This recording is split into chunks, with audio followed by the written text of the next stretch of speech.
I feel like a giddy schoolgirl on Christmas Eve the night before I marry Santa. If only there was a way to wrap that up and put it under the tree. Man, this Christmas is gonna be hell. It is Christmas hell out there. Merry Christmas to me. I'm planning to get you a really special Christmas gift. I just need to know what you want, where to go, and money.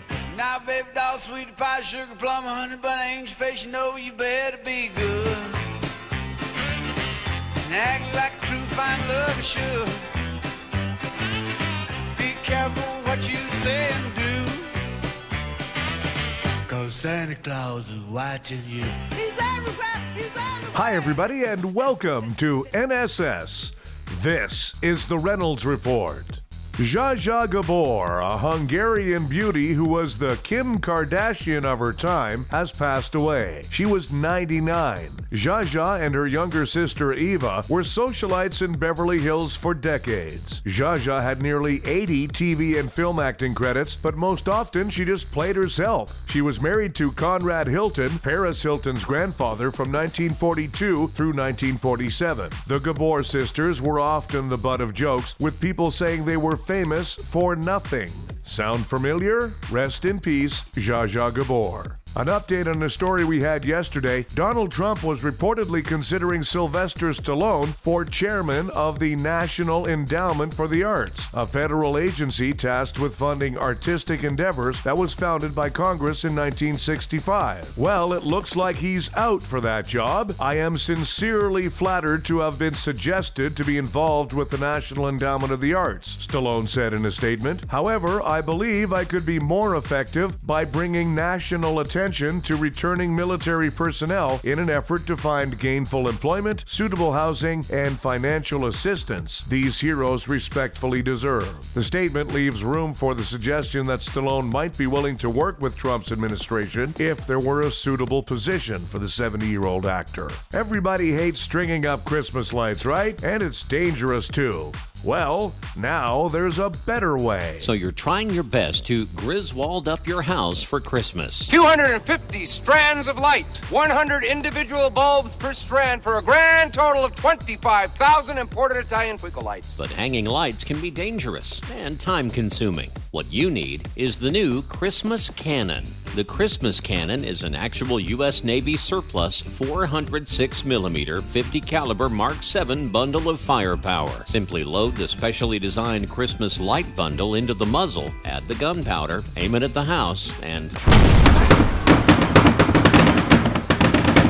presto, the house is covered in lights. Sure, they're not exactly even, and a few of your shingles have been blasted into powder, but that just adds to the charm of the holiday season. And you can use the Christmas Cannon year-round for New Year's Eve, college football victories, even on the day you're paroled from prison for using it in the first place. The Christmas Cannon, guaranteeing anything but a silent night.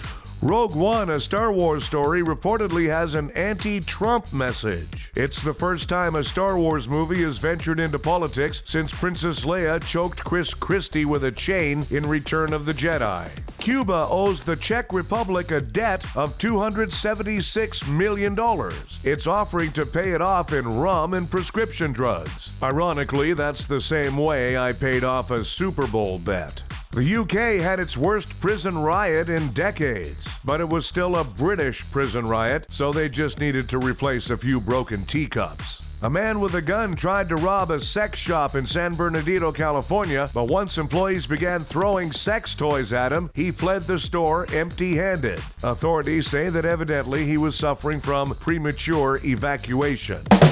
A new Russian reality TV show will drop 30 contestants into the Siberian countryside for 9 months. The survivor receives over $1.5 million.